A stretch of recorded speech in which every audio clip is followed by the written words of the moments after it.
देता है। हमने हमेशा कश्मीर की बात की कि भारत जो है कश्मीर के ऊपर जुल्म कर रहा है, और जो बलूचिस्तान में हम कर रहे हैं वो क्या है?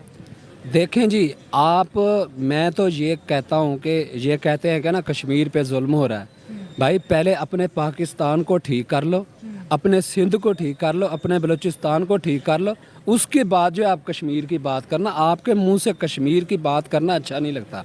क्योंकि आप अपने बलोची भाइयों को, जितने भी हमारे बलोच कबाइल हैं उनको हकूक़ नहीं मिल रहे, आप कश्मीरियों को क्या देंगे? दोस्तों, पाकिस्तानी सरकारों ने हमेशा बलूचिस्तान की जनता पर जुल्म किया है, लेकिन अब बलूचिस्तान की जनता ने यह कह दिया है कि वो पाकिस्तानी सरकारों के जुल्म को सहन नहीं करने वाले हैं और अब बलूचिस्तान अपना हक लेकर रहेगा। दोस्तों, देखते हैं रियल एंटरटेनमेंट के वीडियो को और जानते हैं पाकिस्तान की जनता बलूचिस्तान के बारे में क्या कह रही है। क्या कहना चाहेंगे इस टाइम जो बलूचिस्तान के इश्यूज हैं, और ये आज का इशू नहीं है, ये बहुत देर का इशू है, लेकिन अब प्रोटेस्ट दोबारा किया गया। मेहरंग बलोच नाम की जो ह्यूमन राइट एक्टिविस्ट हैं वो इस्लामाबाद आना चाहा, उन्होंने वहां पे आके प्रोटेस्ट करना चाहा, लेकिन उन्हें रोक दिया गया। ना सिर्फ रोका गया बल्कि अरेस्ट किया गया। 200 और बलोच जो भाई हैं, बहनें हैं, उन्हें अरेस्ट किया गया। क्या कहना चाहेंगे? सबसे पहले तो ये आपका टॉपिक बहुत अच्छा है, क्योंकि इस टॉपिक को बहुत कम एड्रेस किया जाता है पाकिस्तान के अंदर। ठीक है। लेकिन अभी ये जो मैं बातें बोलूँगा वो आपने एंड तक चलानी है सारी। ठीक है, अगर हमने टॉपिक सिलेक्ट कर लिया है तो फिर हम चलाएंगे भी। हाँ, वो जरूर चलाइएगा, क्योंकि ये मेन स्ट्रीम मीडिया तो है नहीं, हमारे ऊपर तलवार तो कोई लटक नहीं रही। ठीक है, अपने चैनल का यही तो फायदा होता है कि इंसान हर बात खुल के कर सकता है और उसको हम चला भी सकते हैं। ठीक है, तो अब बात करते हैं जी सबसे पहले कि बलूचिस्तान की जो हमारी एक हिस्ट्री है उसकी तरफ चलते हैं, ताकि जो व्यूअर्स हमारे हैं वो अच्छी तरीके से समझ सकें कि असल में इशू क्या है। सबसे पहले तो 1947 के अंदर, 1948 के अंदर बलूचिस्तान एक प्रॉपर सूबा नहीं था। ये पाकिस्तानी अवाम के लिए भी मैं ये बता रहा हूँ कि उनको भी नहीं पता होगा इस बात का। ये प्रॉपर हमारे साथ मर्जर करना नहीं चाहते थे एज ए प्रोविंस, और इसमें कायदे आजम जो हमारे लीडर हैं उन्होंने खान ऑफ कलात के साथ मिलकर मीटिंग्स भी की थी। 2-3 मीटिंग्स भी हुई थी। 1947 में आई थिंक हुई थी दिसंबर के अंदर, और एक 1948 में हुई थी। लेकिन वो मीटिंग्स में कोई उनकी तरफ से डिसीजन नहीं था हुआ। उन्होंने कहा नहीं भाई हमें समझ नहीं आ रही, यानी कि हम पाकिस्तान के साथ अभी नहीं मिलना चाहते। जी, उन्होंने उसमें डिसाइड नहीं किया था। उसके बाद फिर कायदे आजम की डेथ होगी और फिर सिनेरियोस चेंज हो गए, और अल्टीमेटली 1970s का इलेक्शन हुआ और 1971 में फिर जाके ये एक सूबा बना, लेकिन उसमें भी इन्होंने अपनी फौजें वगैरह उतार दी और फिर जाके वो एक प्रॉपर सिनेरियो बना।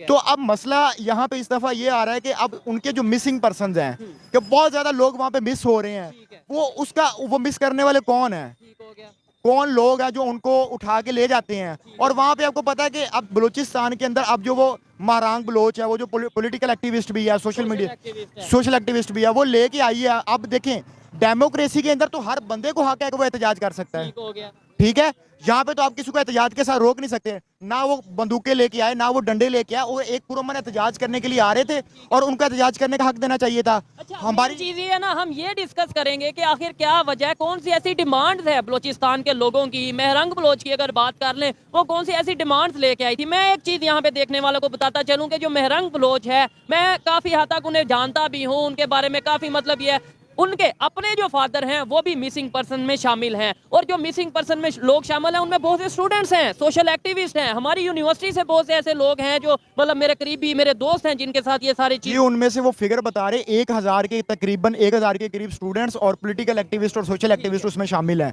लेकिन मेन मसला हमारे यहाँ पे आता है कि जब आप एक चीज डिक्लेयर कर चुके हैं कि ये एक डेमोक्रेसी है, तो फिर वहाँ पे मिसिंग पर्सन का क्या तुक बनता है। वहाँ पे आप बलूचिस्तान के अंदर चले जाएं, अब देखिए वो बेसिकली बात कर रहे हैं ह्यूमन राइट्स की।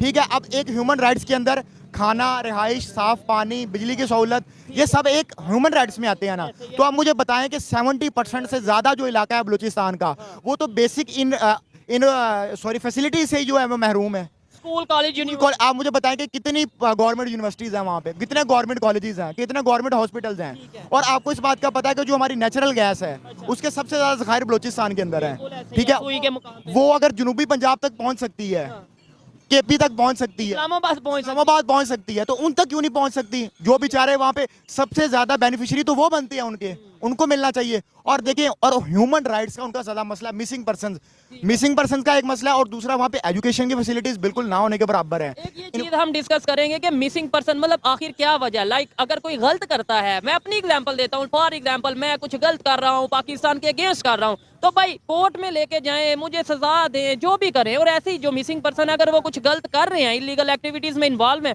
मैं खुद कहता हूँ उन्हें सजा मिलनी चाहिए। लेकिन मिसिंग पर्सन वाला बात समझ में नहीं आती। जो गलत है उसे सजा मिलनी चाहिए। क्या समझते हैं ना, हमारे मेन स्ट्रीम मीडिया पे कवरेज की जाती है और जो कोई जर्नलिस्ट या कोई भी अगर कोशिश करता है तो उसको भी बहुत सी मुश्किलात का सामना करना पड़ता है। बलूचिस्तान के अंदर कुछ लोगों का ये कहना है कि वहाँ के ऊपर वो कबायली जो इकट्ठे होकर वो पाकिस्तान के खिलाफ को बात करते हैं या पाकिस्तान के खिलाफ कोई ग्रोह बनाते हैं, सबसे पहले तो आप उसको अदालत के अंदर साबित करें। ठीक हो गया। ठीक है, हम ये सोचेंगे वो क्यों पाकिस्तान के खिलाफ बात करते हैं। बात करते हैं सबसे पहले तो वो क्यों बात करते हैं, क्यों बात करते हैं मैं आपको बता देता हूँ। वहां पे बेसिक ह्यूमन राइट्स नहीं है, जहां पे भी नहीं होंगे। देखें, ना इंसाफी का निजाम कभी नहीं चल सकता, जुल्म कुफर का निजाम चल सकता है, ना इंसाफी का निजाम नहीं चल सकता है। से इंडिया चाहता है, रोज चाहता है कि वो जो है बलोच को पाकिस्तान से अलग करके बलोचिस्तान एक अलग मुल्क के तौर पर बनाए। और यही वजह है कि बार बार जब भी बलोच अपने ये हक की आवाज़ उठाता है उसको कहा जाता है कि ये गद्दार है। बात यह है, ये बार बार इंडिया का नाम लेते हैं। अगर हम हिस्ट्री से थोड़ा सा पीछे चले जाएं, जब बांग्लादेश की ये बात करें कि उसमें इंडिया इन्वॉल्व था, देखें जब आप अपने लोगों पर जुल्म करते हैं तो तब ही मतलब कि ये चीज़ें उठना शुरू होती है।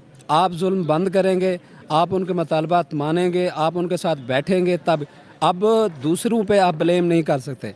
जैसे अब जब ये बलूचिस्तान का वाक़या हुआ है, आप देखें डॉक्टर महर बलोच पर भी इल्ज़ामात लगे हैं कि वो गद्दार है, लेकिन आप देखें कि 2006 में उसके वो 5 बहनें और 1 भाई है, और 1 भाई है वो भी मिसिंग। दोस्तों, पाकिस्तानी सरकारों ने हमेशा बलूचिस्तान, सिंध और कश्मीर के लोगों पर जुल्म किया है और इसलिए अब बलूचिस्तान की जनता पाकिस्तान से अलग होना चाहती है।